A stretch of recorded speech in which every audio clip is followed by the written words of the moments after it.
Well, hello and welcome to the stream. Let's go ahead and see what we can get into. A little bit of Art Bell. We're picking up on December 21st, 1997.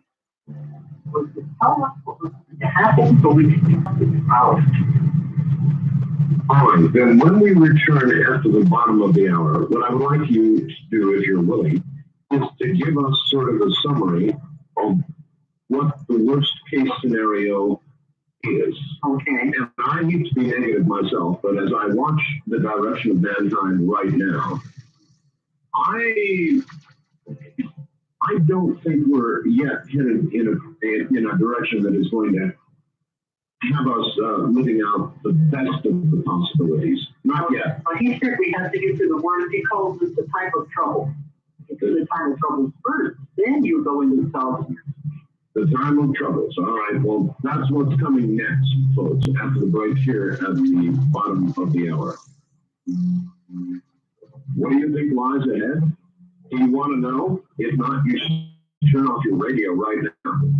If you want to know, that's coming up next. This is Dreamland. This is Dreamland. We don't know. Now again, years on nothing. At least I don't know. We're about to get to the gloomy stuff. I wonder if that's a fair phrase with those counts. Well, if you don't want to know the future, this is where you tune out. If you do, this is where you turn the volume up and listen very carefully. Once again, Dolores Ken. Dolores, welcome back. Okay. Let us begin. What information has come from Nostradamus? What do we have to look forward to? Okay, you really want to know? I really want to know, yes. Okay. One thing I think is interesting is this information came through in the late 80s. Here we are 10 years ago. I thought the 90s were going to be a long way away because he gave us dates, names, and places that would be occurring during the 90s. And much of this has already happened.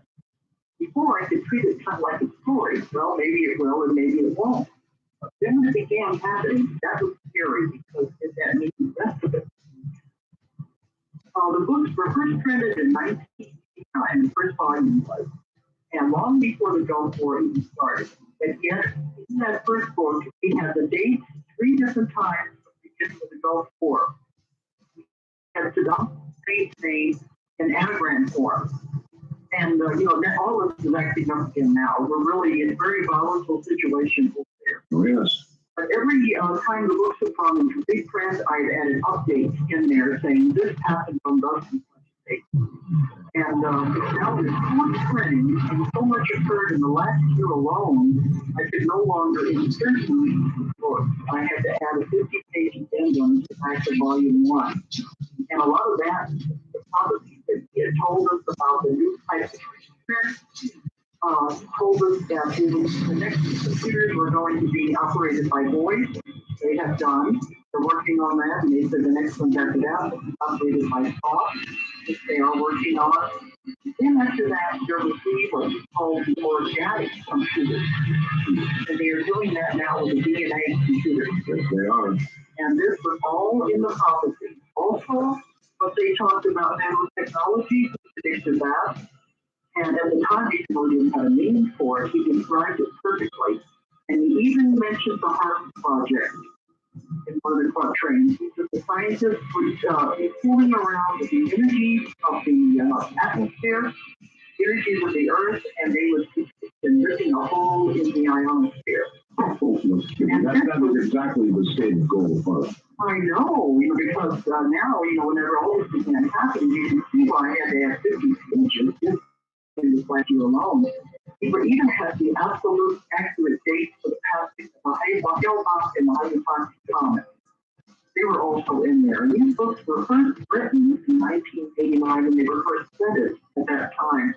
So people always said, well, you could say anything, but they were in print long before the Gulf War and all these events began to happen. But Saddam Hussein, in the quatrains, definitely it occurred that he could die because there's other events that were supposed to happen after his death. And all during the Gulf War, I was on the air once a day anywhere, all over the United States, everybody wanted to know what was going to happen.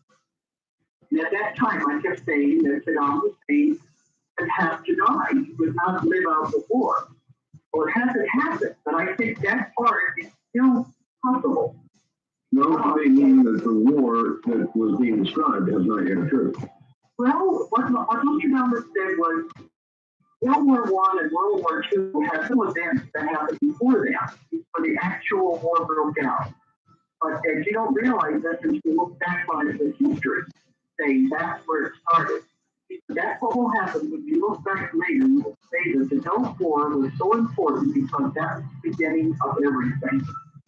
And I hope that the Third World War that foresaw will not happen. Well, if you look carefully at U.S. And UN, which seem to be synonymous behavior, it's fairly obvious that we are spoiling for a fight, and we are going to get a fight with Saddam again, come hell or high water.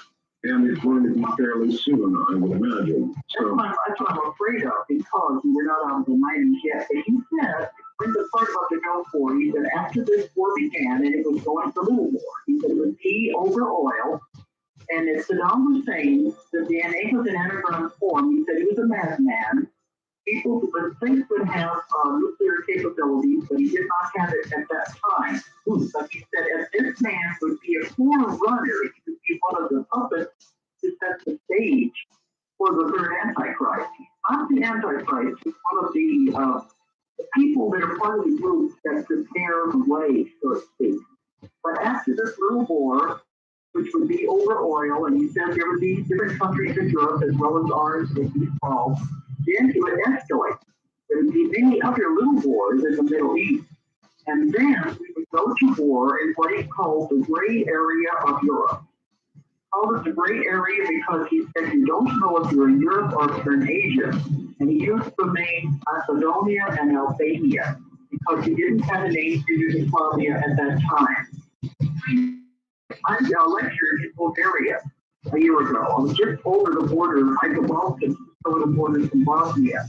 My books are in Bulgarian there, and they said that we don't understand Macedonia is not a country, it's an area, and that Bulgaria is indefinitely in that area. So it's an area of Europe. But he said, don't go into that war, don't get out. That's what's happening right now. Is it not fascinating that our president just announced what I suspected since the first day we left Bosnia? It would be an open-ended, we're not going to really ever get out kind of commitment. It might be that back in the 80s, so we shouldn't do it. Another prophecy that has come true, he did predict we would have a Democratic president during the time of trouble. And at the time, it seemed like it was impossible Bush was not going to be voted out. We did get the president, he's from my state of Arkansas. But the rest of the prophecy has not come true. The rest of that prediction was that this Democratic president would lead our country for economic reasons. And in another prophecy, Nostradamus said to watch the year 1995. It was a turning point. If we didn't get into a war by that time, we were going to be all right. So I was watching all of this very carefully. So what happened? Before the end of 1995, he sent the troops into Bosnia. Right where Nostradamus said, you must not go. So to me, I think they weren't going to get out of there, and the whole thing is going according to the scenario that he's given us, which is not very good. And he said, you could escalate.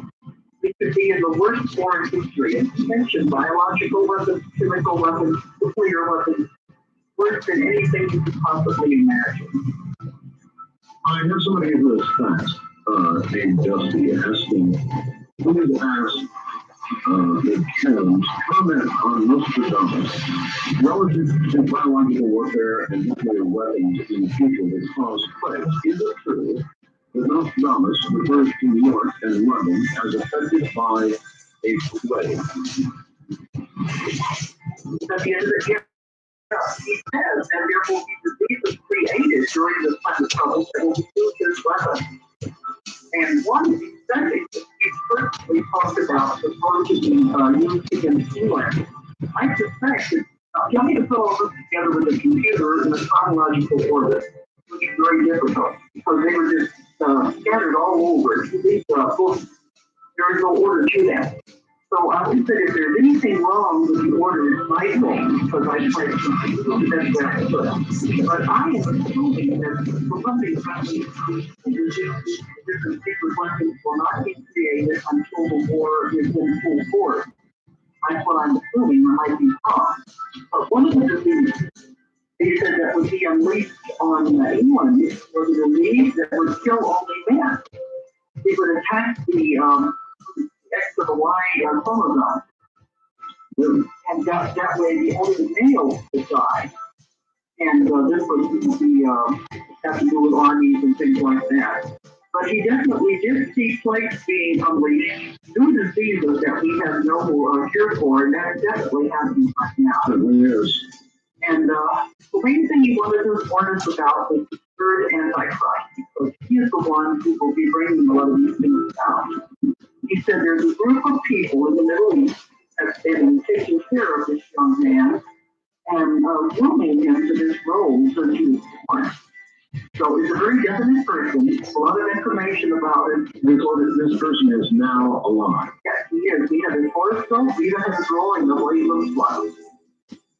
He has a horoscope, he was born February the 4th, 1902. So he could be in his 30s now. He may have won his birthday here pretty soon. Yeah, February 4th, 1960. Yeah, and he has his horoscope, and if there's any astrologers listening, he has a very unusual horoscope. He has what's called stellium. It's the first house. I'm not an astrologer, but I had 3 astrologers help me with the information. Stellium, all planets, all major planets, one house. There's a tremendous horoscope, and it could be either good or evil. But we know a lot about his life. We know where he was born. We know where he went to college. And we do know that he is being groomed for this role by these just a very big era of horoscope. You know, people through recent modern ages have speculated about things like it's always been a sort of an ethics question. If you had a chance to go back in time and kill Hitler, would that be something that would be ethically and morally correct to do? Yeah. Now, since you have identified the third Antichrist, his birthday, his location, and you know so much about him, Yeah. what? I know the question people ask me it all the time. Well, okay, there it is. So I wouldn't even ask Why all can't that. you always say, why can't you go and kill it? Right, righto. What do you say? I think it would be protected. Even though we know where he was born or he went to college, at the present time he is living on different estates that belong to these very rich people. He moves around, he has no home of his own. One of the sessions shows him in Egypt, at a big estate on the banks of the Nile. Another time he was in Syria, and right during the Gulf War he was in Oman, south of Saudi Arabia. Correct. You have to know exactly where he is, and he is protected very well. There's no way he can close to And let me rephrase the question. Dolores, if you had a gun, and if you were in this person's presence, would you then kill that person? So I don't think I would. Based on what you know. I don't think I would have the personality have. But not sure how it says that this is the point. People don't realize how they come to defeat someone like this. He said you don't realize the power of your own mind. That if you know what's going to happen, focus on the opposite of that. And that should become the reality. Because you create your own reality in your life constantly. That the future is not set in stone, it is not just one future. I believe that. It's in different branches. You have an incident and an event, and it could branch off in different directions. There's possibilities from that event, from the worst to the least. You know, in your own life, there are many crossroads. Yeah. You could have taken another road and ended up to be a totally different person than you are now. This is what he means. If he showed us the absolute worst that would happen from an event or a personality, such as the Antichrist, do something to keep it from going down the worst road. You said you could focus on the opposite. And base the opposite makes the environment. But the worst would be minimized anyway. well, I understand that, but assuming that we don't, and I will give you my reasons for believing we're not going to, assuming that it becomes the worst, Yeah. what do we have to look forward to? So he said it would be the worst war ever in existence. The absolute worst. You can't even imagine these weapons. All of the weapons have already been invented. The scientists have been working on them for many, many years. I'm afraid I can. I have a one chapter dealing with experimental weaponry. He deals with weather control machinery, and he did say that El Nino was being controlled by scientists. And he said it's beginning to act up during the time of trouble, which is happening now. These things are coming true. Let me tell you a headline that was in the paper not long ago. The Russians offered to create a cyclone. I'm serious enough. The Russians offered the nation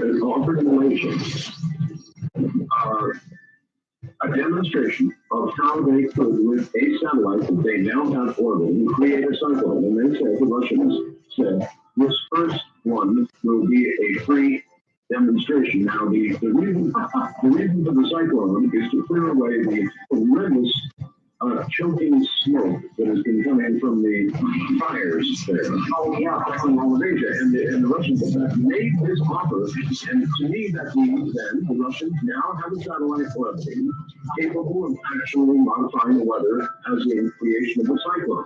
Yes, this sounds like what he was describing. He said he saw something being beamed from up above. A lot of times he wasn't very sure what he was seeing. But he said in addition to weather machines, control machines, there were also machines that can create earthquakes. And that was another type of machine they had. They had already perfected the time control devices similar to the Philadelphia experiment.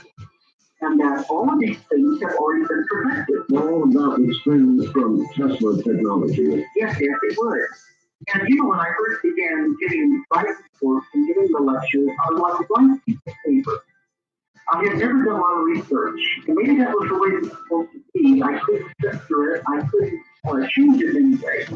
And I began doing the lectures. People began telling me, you don't know what you're talking about, that this is real, it's not fiction. And people began calling me and say, I know what you're saying is true because I'm working on it. And that was scary. Because I kept thinking the only way I could tell it was to step back and say, it's an interesting story if I don't get involved in the middle of it. But when it begins to come true, then it's a little closer to home. Then what do you do? You no longer report it. That's objective. I understand. Here's my analogy, and here's why I think that we're into the worst of it. One of my favorite old movies, I've used this a million times, is The High and Mighty with John Wayne. You're old enough, you remember that, right? Oh, yeah, we're probably about the same age. I remember you. Well, those were the days of the system engineer trend. And we, of course, would fly from the West Coast to Tokyo. And at some point, about halfway or slightly over halfway, with the amount of aviation fuel or gas they could carry, a little red light would come on in the cockpit and it would say point of no return. Now, that was real serious, and it meant that if anything now goes wrong, you're not going back to California. You are going to Tokyo or you're going in the water. Now, there's no way to go back. There's no way to go back. And I am of the view, Dolores, that mankind's little red light came on some time ago. I believe that. Now, I don't think it means doomsday. I just think it means a big, big change is on the way. So I think we're on the same page here. I think we are. So that's what he said. He said, you've got to tell people what's going to happen. All right, Dolores, hold it right there. When we come back, we'll go to the phone. This is Greenland. This is Greenland with our call. Hello, here again. Once again, here I am. Dolores Kelly is my guest on the Nostradamus subject. Depending on what you believe about where we're headed, it could be a little rough directly ahead. Back now to Dolores Cannon, and we are talking, of course, of Nostradamus. Dolores? Okay, down here. All right, good. I have two fast questions for you, and then we'll go to phones. One is a straightforward question, and it is simply, how did Dolores qualify him, in quotes, as the, in capitals, Nostradamus? Okay, what do you mean, how did I, what did you mean? Or how did you qualify him in your own mind, or to your own satisfaction, that it was in fact the Nostradamus? I think there was no doubt about the proof because of the tremendous amount of information that was coming through, and he was translating the quatrains and all the symbols and anagrams that have puzzled mankind for 400 years. And I couldn't have done that with my own mind. I was just like the reporter taking it down. I only had to ask him one time. Read the quatrain one time. At the height of this, it was coming as fast as I could read it. 30 quatrains in an hour. As fast as I could read it, I was going to telling me symbols, the anagrams, what part of history it's saying to. Then we went on to the next one.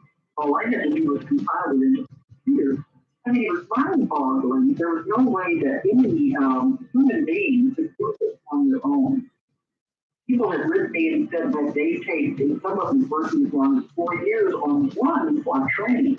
Yeah. And here we were in actually the whole time that all this was about 6 months. It was to almost 1,000. I eventually worked 3 years because there was breaks in between. But the actual time of working. All right, one more. I didn't need any more proof anyway. I understand. Then I drop the phones. Yeah. This is very interesting. It's just a statement, but you might want to comment on it. Okay. It should not be surprising that the quality of the time becomes actual as definition becomes increasingly explicit. This is important to note, as knowledge is not exclusive of experience, and caveat would be that as you identify and redefine an idea what is existent in mind becomes actual in fact. Therefore, when you speak as actual, reality is informed. Please have your guest comment on this good show in reality. Okay, that's a little complex, but I think I know what you're saying. I think that it could be boiled down to when you say it, you begin to make it so. I think that's probably true of anything because everything has to be created by thought. Everything that was ever created in the world must start first with thought and the dream to become a reality. There you are. Good answer. All right, here we go. First time from the line, you are on the air with Dolores Cannon. Hello, Miss Cannon. We're on you, sir. I'm calling from Las Vegas. All right. My question is, I have read some of the work of Nostradamus, and he gave perfect ideas of when extraterrestrials or alien people would make themselves known together here on Earth. Yeah. You can comment on some of those. Okay, yeah, people always ask me that. Did he have any quatrains dealing with UFOs or aliens? And yes, he did. I was surprised when I found it out. He called them the others are the watchers. He said he called them the others because they were like us, but other than us. He called them the watchers because they've been watching mankind since the beginning of time. So by the time I got into the third volume that I was writing, there was a quatrain that they would make contact after the time of trouble. Let's go through this verse. Because we just passed this, we're going into the 1,000 years and what the time of what we call the great the man who had wonderful inventions to benefit mankind. At that time, you would be living in space on space city platforms and you would be traveling in space. By that time, you would have open contact with the aliens and be part of the galactic community. And it would be solidified for that time. The first they actually get through the time of trouble, actually they are afraid of us. We are so violent. That's why we're top 14 actually over here in this part of the universe. Can you believe it? I don't blame them one bit. All right. There was, well, let's just say the phone call. I will dominate in this question if I don't just kill myself. Wildcard line, you're on here with Dolores Cannon. Hello. Hi, sir. You think it would be possible that these lives that people remember are not their specific previous lives, but perhaps memories, or maybe their ongoing lives with a greater collective consciousness? Well, this question is asked of me a lot. Most people say it could be genetic memory. Just don't know from the memory, or could it be from the great collection out there? I delved into that, but really I don't think so, because when I do the therapy, the person goes through a lifetime that has great importance in this life that will explain their problem. They have physical problems, and phobias. And I think, and it's always very specific that they know it relates to them. And I don't think it is cellular memory, because the one case, for instance, that I had when the girl was a Japanese fan. Now she's a blonde American living here, and in the Japanese life, him and all his family died in the South Bronx. There's no way to be cellular memory there. So if it was part of the collective consciousness, wouldn't everything be remembered by everyone? Maybe it's not just that specific person, they might remember it by other lives. Outside was going through, it's part of the collective consciousness. And maybe that's why we're able to speak about it, because we're all part of that. So, like I said at the beginning, when I'm speaking about it, it's not dead. It's alive, it's alive. Well, I think, and or in the second volume, even began to wonder if we're helping him run the portrait. Confusing. So that's a different thing, I think, than a collective conscious. All right, there you are. Well, you mentioned cellular memory. Now, I interviewed a very, very nice lady who had a heart and lungs from a young teenage boy transplanted into her. You may know of this story. She had the immediate cravings of this young man. She had what apparently must have been cellular memory. She actually dreamt the name of her donor, which was never given. She knew all of this. That would indicate there is some sort of cellular transference of memory. Yes, I think it sounds like it. Because, they say that they can clone another you just from one cell. Yeah. And that cell contains all of what you are, all of the essence of everything. So that would be an interesting concept that when they transplant organs, they might be getting some kind of effect from the original person. But still, in my work, there was nothing like that. It's the memory of another life. I understand. East of the Rockies, you are on the air with Dolores Tennant. Where are you, please? This is Vince in Chicago. Yes. I'd like to pull out more information on your interpretation through Nostradamus of the third Antichrist. Okay. First question I have is, the elite that is fronting this third Antichrist at this time, are these the people that we sometimes refer to as the Illuminati? Now, those are two different groups. I didn't even know what the Illuminati was. I was talking about one group that's called the Cabal. K-E-A-L, that means the. And he said that was a different group than this one in the Middle East. That the Cabal was connected to old banking families and generations back to where they were what he called the government behind the government.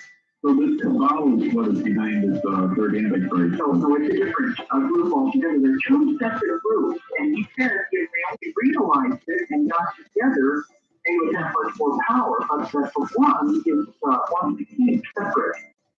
The one in the Middle East is composed of some very rich and wealthy Arabs that are often the richest in the world. And he said by the time 7 leaders arise in that part of the world, you will realize they're not the real leaders of those countries, but the puppets being manipulated behind them. Yeah, I do see it as playing a real effort underway to kind of bring together the entire world financial system. And my next question is, for the Antichrist, what is his purpose? Is it to bring a one world government or a one world religion or just one? Well, Nostradamus says they want power.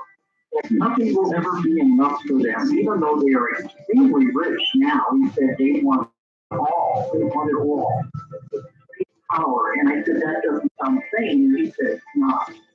Well, That's what they want. there was example on Earth and our past to understand that there are many who pursue that and there can never be enough.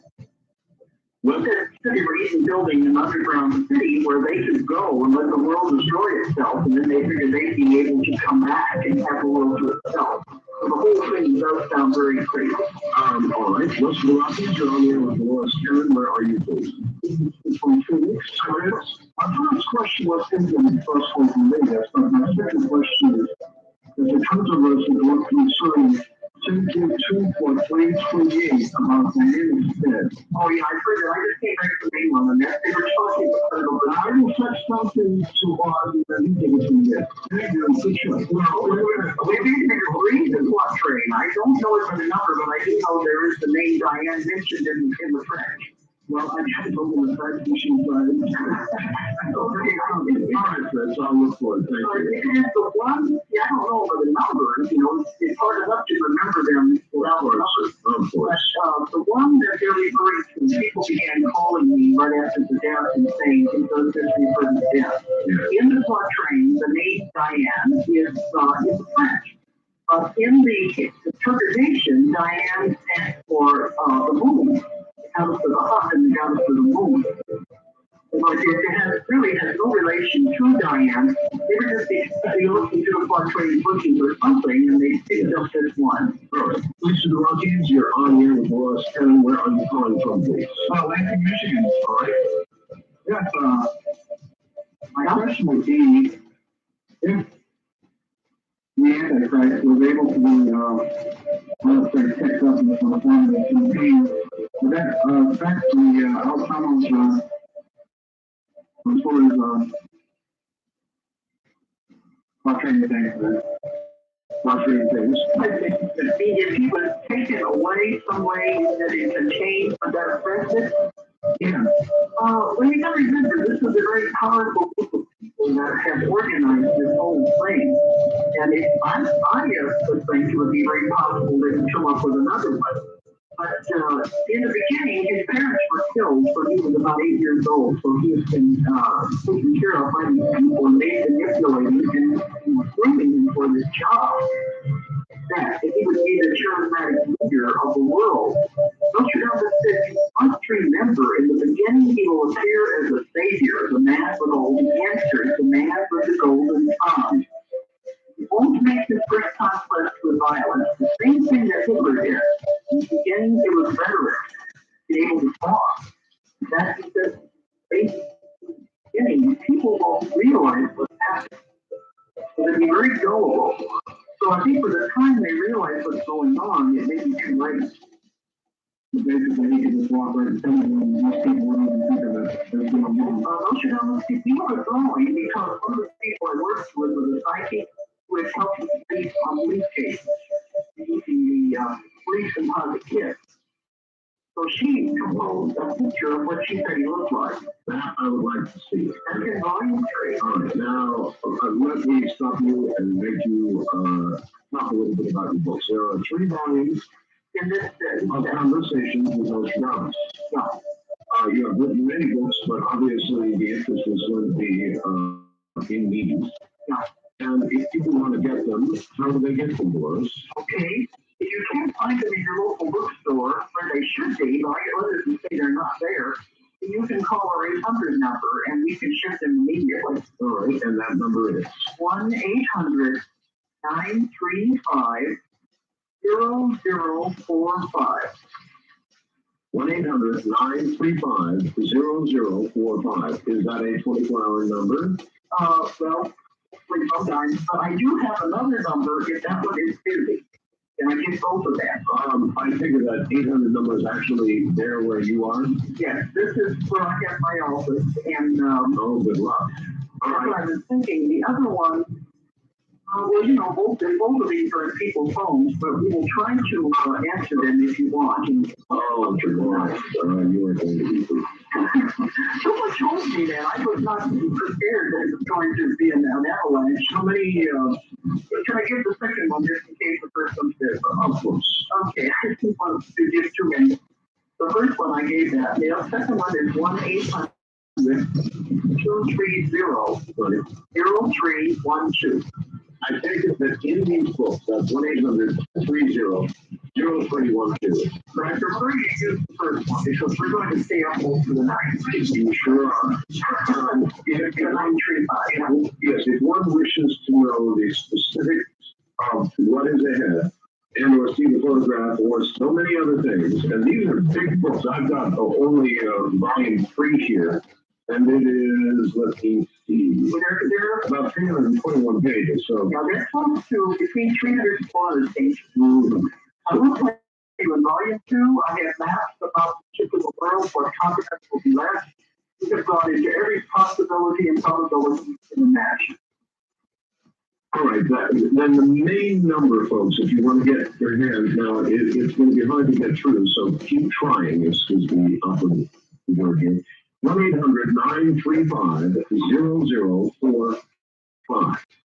And we've got a chance of actually speaking with you, I think. Well, we're off the air, but my daughter runs my office and she's probably answering it after this later. East of the Rockies, you're on the air with Dolores Cannon. Hello. Hello, Art. Where are you? My name's Sharon, and I'm North Carolina. Okay. I listen to the show. It's interesting.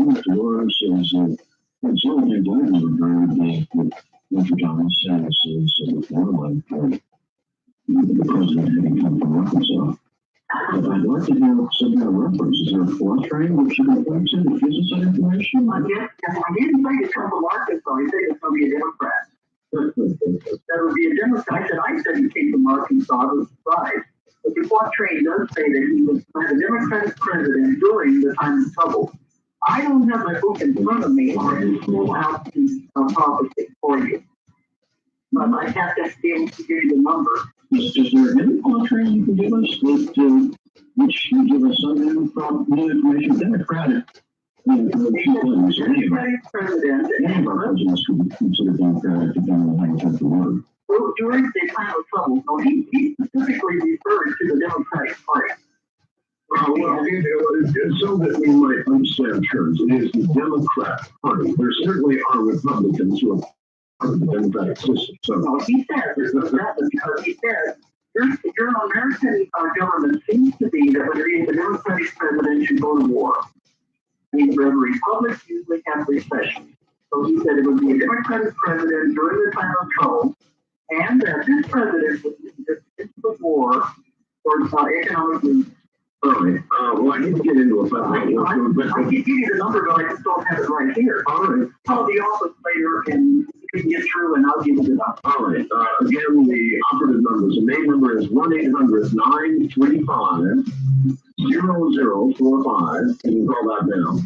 Or you might try 1-800-230-0312.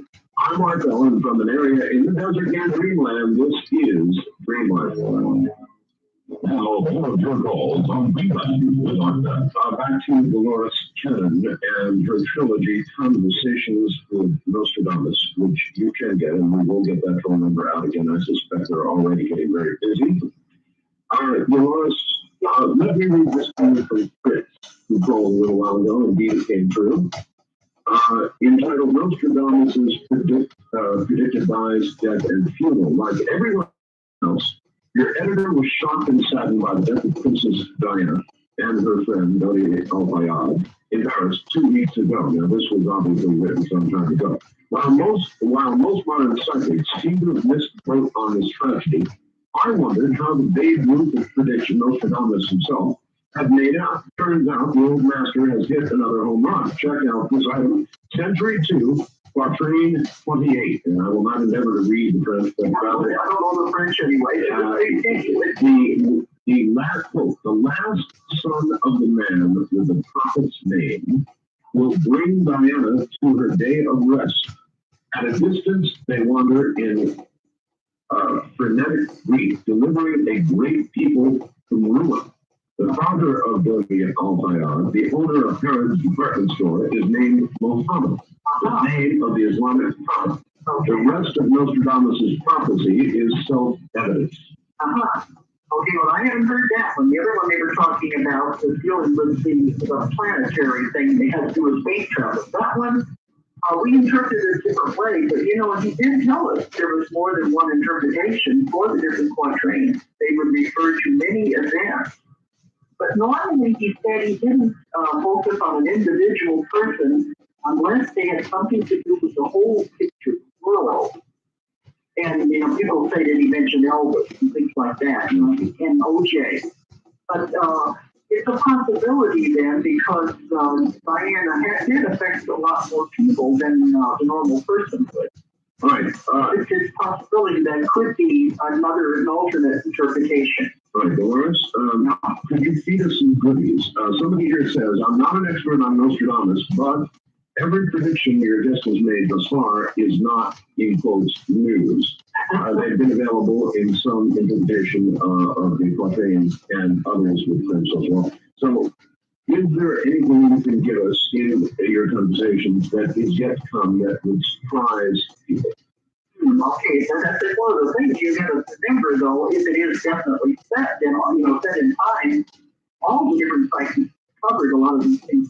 It's true. It may not be. It is true. It is true. Except that we got a lot of this back in the 1980s, and it was before. Okay, that's the main thing he wanted us to warn us about was the possibility of this Third World War. He talked a lot about natural disasters.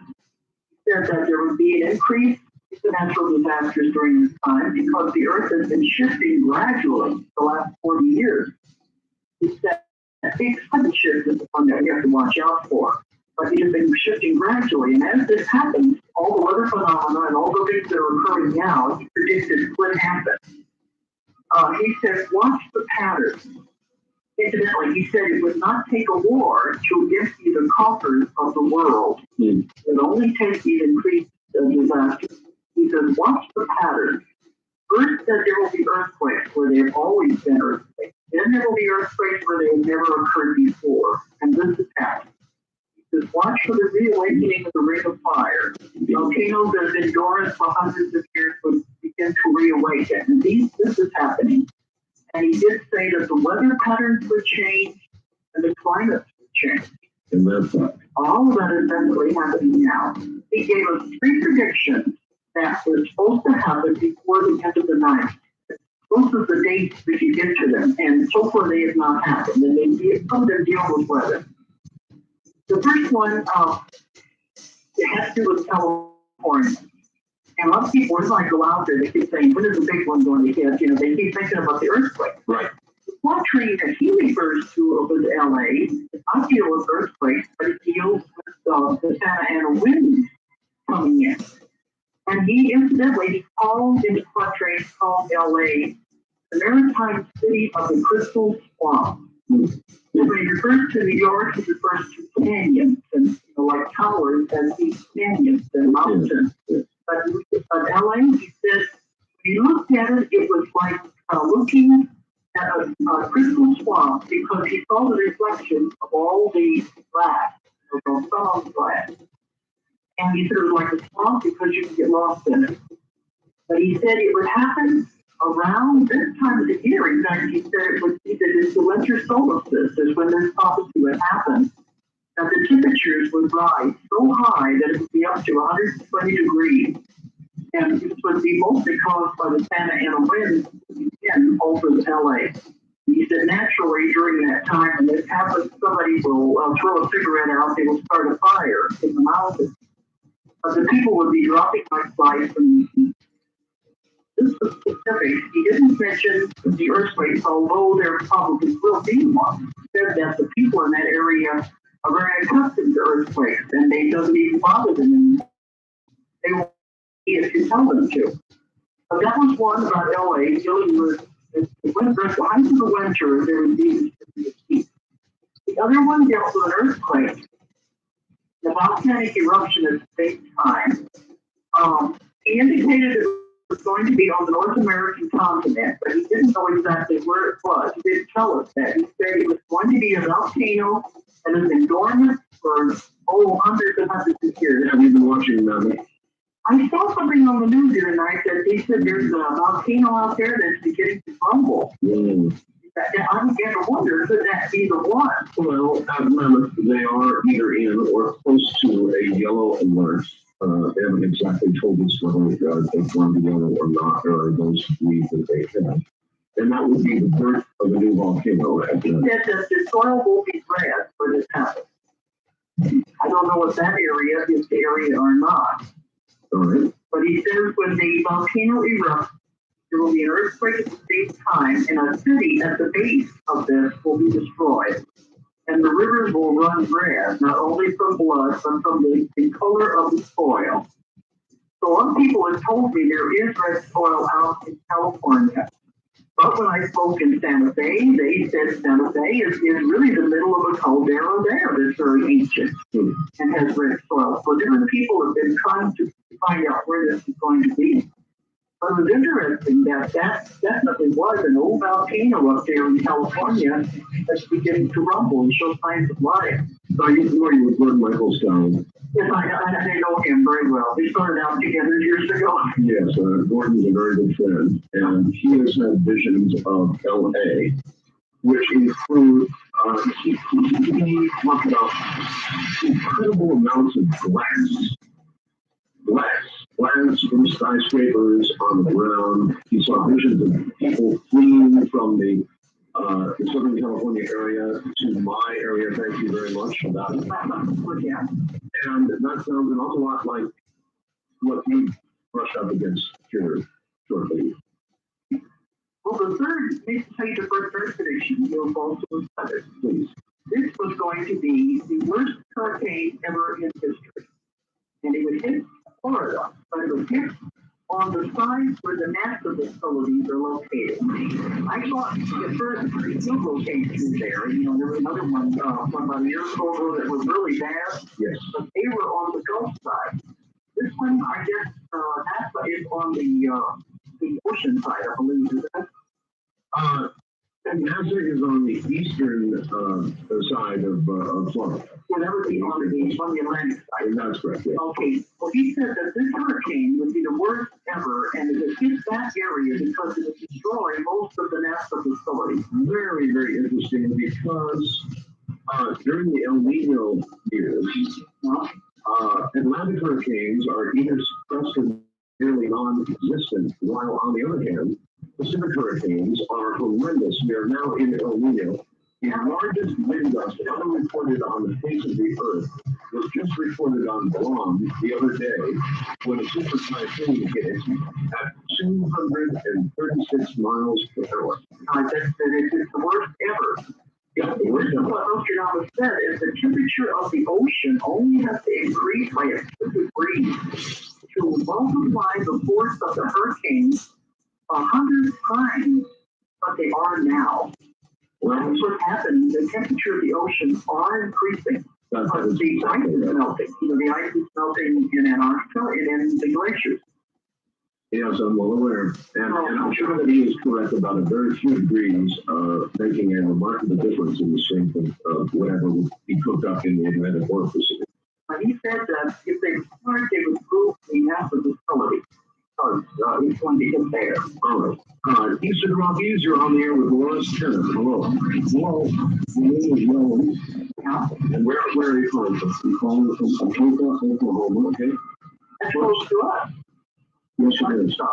First, I would like to ask you if I could check with Linda Moulton Powell, mailed her a package of 137 pages on December the 1st. All right. Well, For the sign on December the 1st. okay, well, I'm sure she has it. Do you have a question, sir? Yes. In Nostradamus' prophecies, most of the star information, the planet information, is about specific people with those birth signs and not the literal stars themselves. And it depends on which prophecy that we're talking about. I am written up in those prophecies because I am the Messiah. I am the fourth and last Antichrist. There's only 43. Well, there are four. The third Antichrist is behind the one world order and the three factions that are behind the one world takeover that they're trying to do. How do you know you are the Messiah? Obviously. Well, first off, I was born with 6 fingers on each hand. I was out of death. My mother, that's in Micah 5:2 in the Bible. It's a long, long chain of events and explain But many people have in that package. Yes, I understand that. All right, well, obviously it's going to take too long to go into here. So I don't know. Maybe you never know, Dolores. Yes, I know. I get letters and calls from people who say the same thing. You're not alone, sir. Anyway. There is a Messiah complex, but then on the other hand, one of these days, one of these people. Who's to say? Yeah, who's to say? Exactly. Is you're on the air with Dolores Kenneth. Hello. Hi, on RTV and Dolores here. Christmas and blessings both of you. I would like to validate some of the things that Dolores is saying. My name is Suleiman. I'm from Richmond, California. I left Los Angeles 6 months prior to last earthquake because I knew that it was going to occur. I come from a family that's very psychic. My mother's Portuguese, my father's a mixture. And it's interesting that tonight that you're at the lower phone because I had my book open in regards to reading some of the quantum and Nostradamus before the show started. Anyway, number one is that I was part of an organization called Communication Teams in Los Angeles that was started by Casey, who was Lebanese, and he gathered all the very powerful Jews and Arabs in the United States to help resolve the problems of the Middle East and then invited me to join the organization. And during that time, I was given a very strong vision in regards to something similar to what the Lord basically spoke about the Antichrist. I saw this young, brown skinned Arab. He was about 14 or 15 when the vision first started. And I saw all these powerful people around him in a circle initiating ceremony. The next thing, he was about 21 or 22, and it was a triangle, and he fought two different young challengers. He became the focal point of the Arab world, and in the fourth thing of the whole thing, I saw all the Arab world unite with this particular young man, and I saw a war started in the Middle East that carried into Europe. All right, well, that sounds right about on the same page as Dolores. You know, I would say too, I've been getting letters since my book first came out in 1989. People having visions and dreams and just like flashes out of the blue that are very similar to these predictions. And I keep thinking maybe it's because it's out there and people who are skeptical will pick it up. Well, people tend to comment, gee, we hear the same thing from Dolores Cannon and from so many others who claim to be psychics. But then again, you've got to consider if these various channels of psychic ability have any valid, then they tend to report the same probable futures. Yeah. And that would validate the whole thing, in my opinion. Some theories on victory. Precisely. Eastern Rockies, you're on the air with Dolores Cannon. Hello.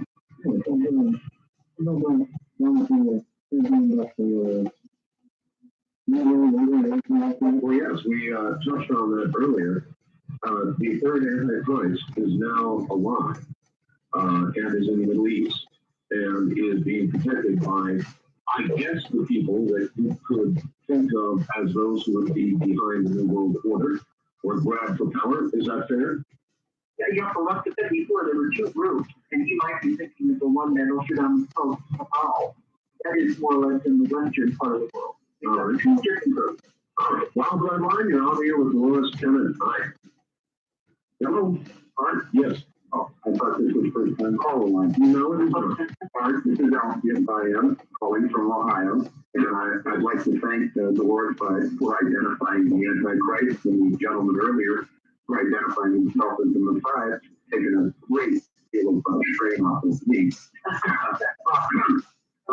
Dolores, with all this prophecy, as far as, I listen to your shows and I enjoy them quite a bit.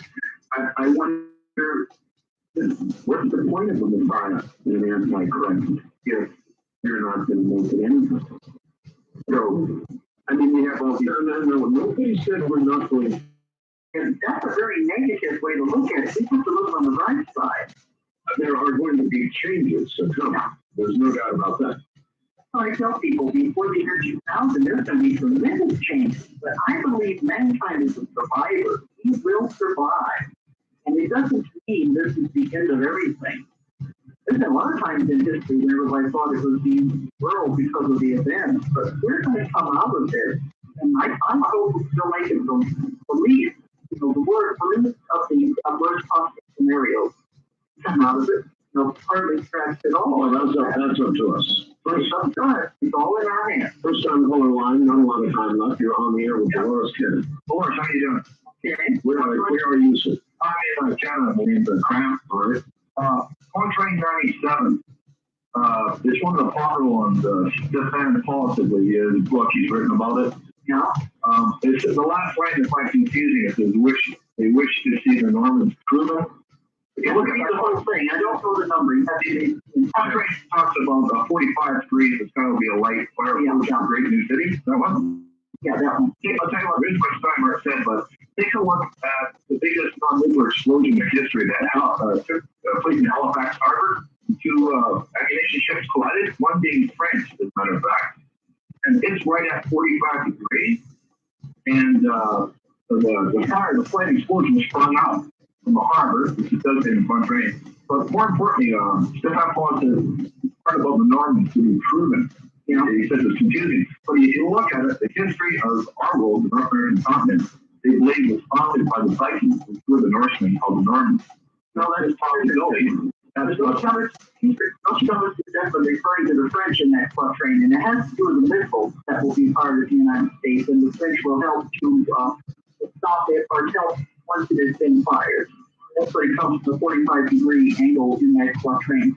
But as I said before, he said there were many different other definitions. It isn't just I'm giving me the one I should know, but there were other definitions possible in all of the quatrains. Dolores, we are out of time. It has been a distinct pleasure. Dolores has a trilogy on the subject we've been discussing tonight entitled Conversations with Nostradamus.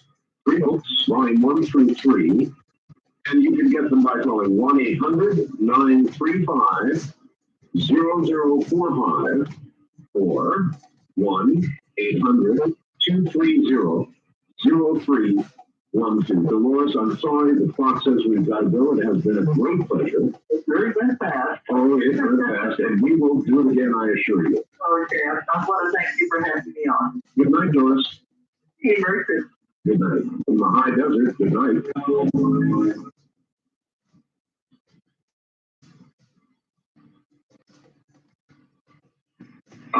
After receiving the photograph independently, I then got a call, email from Sandeo down in Australia, commenting also on this ejection. So I've got Sandeo from Australia online here, and we'll talk to him about it in a moment. 2 other things of note. This one's really wild. As you well know, during a reverse speech program the other night,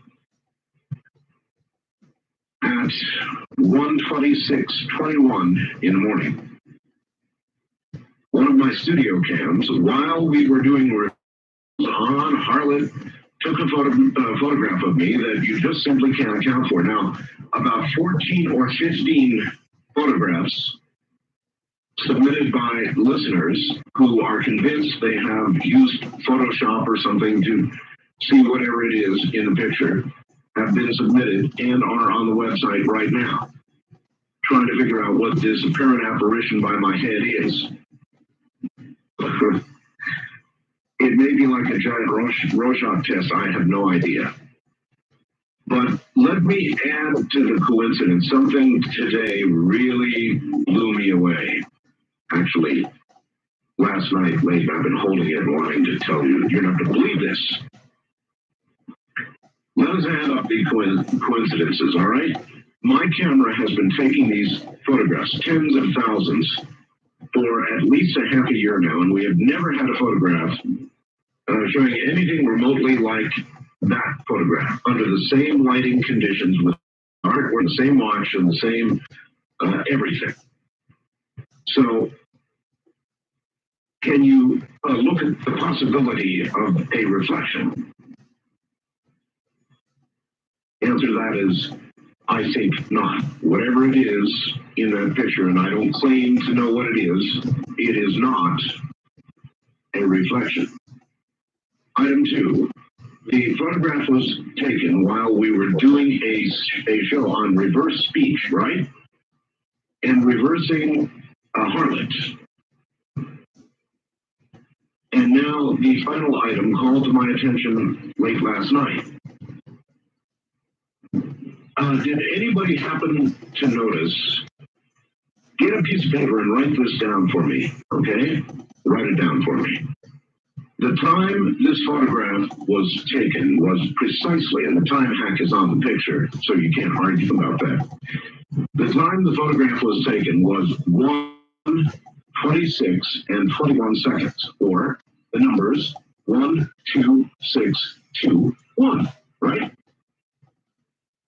Did anybody out there notice that if you read these numbers in reverse, you get 1, 2, 6, 2, 1. You get, in other words, the exact same combination of numbers, forward and reverse. It just adds a little to the mystery. I flipped out when somebody finally called that to my attention. 1:26:21 is 1:26:21 in reverse.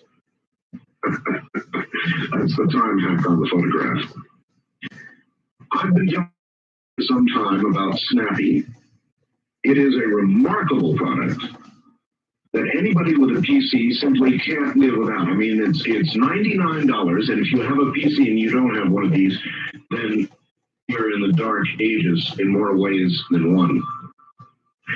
This will take video from any source, camcorder, TV, VCR, it doesn't matter, and put it into the Snappy, and the Snappy plugs right into your parallel port on your printer. And then when you see something you want, because they've got this wonderful 3.0 software that puts a picture of a TV screen up on the monitor, when you see what you want as a still photograph, you hit the mouse button and away you go. Snappy has won 25 major awards so far. Accolades in every PC kind of magazine you can imagine. People calling it the best peripheral of the year, comparing it to a $20,000 digital camera. And none of these accolades are off the mark. They're all right on. If you want to see Snappy, see it on the web at www.play.com. Or better yet, go to a good computer store near you and Snappy one up at $99. Are you having arthritis pain? If so, listen carefully. The New York Times said glucosamine and chondroitin sulfate can help with arthritis assist formula. You can get them at a literal fraction of what you pay in stores. And now a third nutrient, gelatin, full of exactly the same kind of thing that builds cartilage in your body, keeping bone from rubbing against bone, which causes arthritis. Here's the deal straight out. You order a 90-day supply of Arthritis Assist, by the way. When you do, you get a pain relief cream that gives you immediate relief as you go to work both on the short and long-term problems together. The number to call, 1-800-232-5665. That's 1-800-232-5665. In today's world of shaky currencies, massive borrowing, and higher interest rates, it might be time to get a little old-fashioned with your money. Time to buy gold. Most investors know gold is a good investment during times of inflation. Actually, gold is a hedge against all forms of economic uncertainty. Gold value went up 800% during the inflationary 70s, 15% during the market crash of 87, and 70% during the Great Depression. The Swiss refer to gold as the ultimate currency since it retains its purchasing power when all else fails. Eventually, all paper currencies inflate and fail. Even the celebrated Swiss franc has lost over 50% of its buying power since 1945. No paper currency is immune. Gold, on the other hand, will buy everything today that it bought 20, 50, even 100 years ago. So, on your personal net worth, it's time to face facts. Call North American Trading at at 1-800-359-4255 and ask for their free information on buying gold safely and privately. Remember, 1-800-359-4255. North American Trading, America's trusted name in private hard assets. You don't have to be rich to own gold, just smart. All right, now, again, there has been a large ejecta, which is something more than a flare, on our sun. Here, all the way from Perth, Australia, I think is Stan Dale. Stan, hello. Hi, Eric. How are you doing? I'm going. Constantly going like the ever-ready battery. Are you looking over your shoulder? I'm constantly looking over my shoulder. There's no question about it. Listen, I got a picture earlier today, which was a jaw dropper for me, but I'm not an expert on the sun. It looked pretty damn violent, and I just went, wow. Then I sort of filed it in the back of my mind and kept the photograph until I got an email earlier today, or this evening, from you, and then scrambled, of course, to get phone number again. And here you are. So tell us, what's happened up there on the sun? Well, we've had a quiet period of about 10 days, a relatively quiet period. And we're now coming into about 14 to 15 days of what we will expect will be some fairly significant activity on the sun. For the next 3 or 4 days, there's none, as far as geomagnetic activity, there's none forecast for us here. And the solar kind of activity is going to be stable to moderate for the next 3 to 4 days, we think.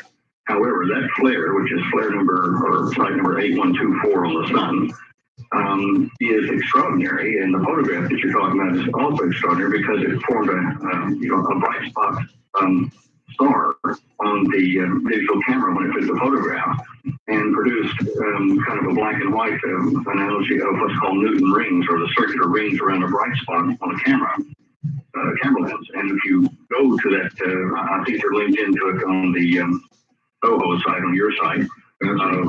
On my site, we're linked into there, but also into the Lockheed missile data for that same satellite, which shows it in reverse and much bigger. And you can see rings, like probably 30, 40 rings around that eruption, which are light rings that formed on the plate of the satellite when the light image hit it. And this whole thing formed from woe to go in about 4 hours when it's zapped up. May I ask you, Senator, is this, you said you used the word flare, and I understand the distinction between a flare and ejecta. Is this a flare or is this ejecta, and what is the difference? Well, the ejecta is when material comes from the coronal area and breaks free of the magnetic field loops that are binding it to the surface of the sun, and it throws it out the way and just ejects it off the sun completely. Now, this doesn't always occur when you have a very bright flare, but in this case, the flare is, the polarity of it is more one way than the other, and it's probably tumbling. And it produces very bright X-ray output, which is what you see on that Soho photograph on your site from Lockheed there. And this usually is a precursor to some sort of coronal mass ejection, something that's bright. Because it's not yet pointed at us, it hadn't passed us or anything, we probably, if it's ejected right now, or if it has ejected, we will not get anything except a light, an X-ray from it. If it waits another 3 or 4 days, and does it, like we had one in the first week of November, then yes, we could see debris hitting us, small high-speed dust particles or protons or whatever, 4 or 5 days after the event. But what we're looking at is that whole side of the sun coming around now has been very active in this solar cycle. And it already promises that in the next month or two, we're probably going to see some really spectacular flares and ejections. Try to understand that the sun is kind of round, and when it shoots bullets off, or magnetic loops break free and take debris with them out of the coronal shell, it has to be pointed somewhat in your direction or nearby in the magnetic field for it to actually bother Earth. So there's a little hiddenness in this. Even though you see it, it may not do anything except shoot X-ray and various other light frequencies at you. I don't know how to go panic just yet, but it certainly looks like we're leading up to some sort of a precursive event to an Earth-based kind of drama, disaster. Perhaps like what Danes and some of these others said, not that I, can testify to their accuracy, but it's... Nor can I, Sam. I listen to my guests, and Ed Dane's predictions are unnervingly, it seems accurate to me. So when I heard about this giant event on the sun, I said, wow, I know a guy who said something like that was going to happen. And what he said about it was that it would be a precursor. It's strange you use that word, Art, because, biblical prophecies do indicate there's going to be a precursive disaster, and I guess you could relate it to solar and even alien encounter type things and economic failure, which will kind of get people ready for a new world order in the hands of someone who can solve their problems. And I think that's probably why I would call it precursor, because this isn't anything yet. Whatever's going to happen will scare us, but the real difficult things will come later in that 7-year period that they speak of as the tribulation. Okay, I think it's precursive. Okay, yeah, and that's the other thing that caught my attention was the two of you is of an event that is not pointed at Earth. However, if this is a precursor flare to an ejecta that would occur in several days, then we might be reporting back to you on something else again. Is that a fair explanation, Stan? That's a fair explanation. I think you've done the right thing putting the link up on your site, same as we've done, so that people can check daily. And I'm sure that Lockheed or someone will say, look, we think we've got an event here when it does happen. Well, in that case, my friend, I thank you for the report, and you can bet at the moment anything else happens, we'll be back on you just like that. Thank you, Art. Have a good day. Take care, Stan. That's Stan Deo in Perth, Australia, and I thought I should get that report out. Now, again, you can see the photograph, the X-ray version of the photograph on the Soho link, which is available now on my site. So I'm giving you a lot of reasons to go to the website. I hope she holds up. That is a fascinating photograph. In fact, you may want to archive it, the one of the sun. And you can also then, of course, link to Stan Deo on our links page. And he has yet a second one, which is, he says, even more dramatic. Again, I'm still somewhat disconcerted by the person who reports to me that I'm putting it in quotes, ghost photograph, and I'm not saying a ghost. All I know is, and a number of people have written to me, no, I was not at the time smoking, because a lot of people said, well, it's smoke. Number one, I was not smoking, and number two, that would be, and I smoke in here all the time. As a matter of fact, I'm about to light one up right now and talk about politically incorrect. Let's see how this one goes. There you go. Smoking, and the smoke never ever shows up in the way it did in that photograph. Now you may think of it what you will. Many other people say, well, it's some sort of reflection. I don't think so. But I'm, on the other hand, not prepared to say that it was an apparition either, because I don't know. I don't know. This is one of those unknowns. All I know is that photograph is extremely anomalous. Period. Now, a whole bunch of people have made things out of it and gone in with Photoshop and looked at it 100 different ways. I think it's personally like a giant Rorschach test. And they put about 14 images of what they found up on the site. And I've heard everything from two women's faces to horns to gray aliens to you name it, and people have seen it in that photograph. I don't know. Here are the facts that I do know. One, that photograph was taken as we did reversals of Harlem on a reverse speech program. Two, it cannot be easily nor practically in any way accounted for. Three, it occurred at 1:26:21, which meant nothing to me until I got a fax earlier today saying, hey Art, 1:26:21 is 1:26:21 in reverse as well. Now I thought, that's a fairly serious coincidence. Now listen, at the top of the hour, we're going to talk with somebody I've been waiting a long time to talk with, and that is Dr. Napoleon A. Chagnon. Chagnon, I hope that's correct. He is a professor of anthropology at the University of California at Santa Barbara. And the good doctor is an expert on the Yanomamo people and has a radically different point of view than an expert I had on Greenland. Now, who are the Yanomamo people? They are a tribe in the rainforests of South America. And they are not like us. In fact, by our standards, they are savage. By our standards, they might even be considered to be murderers for their practice. Or practice is, I guess I should say. And the big argument, and I think an interesting argument, is what should be done, if anything, about these people. Should we go in with Bibles and evangelize them and teach them the ways of Christianity? Or should they be left alone and perhaps studied, as the good doctor I'm sure will suggest should be the case? In other words, should we be adhering to, in essence, the prime directive?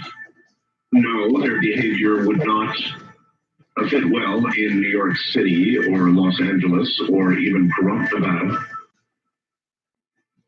But on the other hand, who are we? Who are we to say they are all wrong and everything they know and everything they believe and have developed independently is all wrong and everything we know is all right? I don't know. It is a huge and interesting controversy, and I think Dr. Chagnon will be a welcome guest. So we'll do that at the top of the hour. But a lot of images and the sun picture up there to worry you, all at www.artbell.com. Bottom of the hour, open lines when we come back. This is Coast to Coast AM.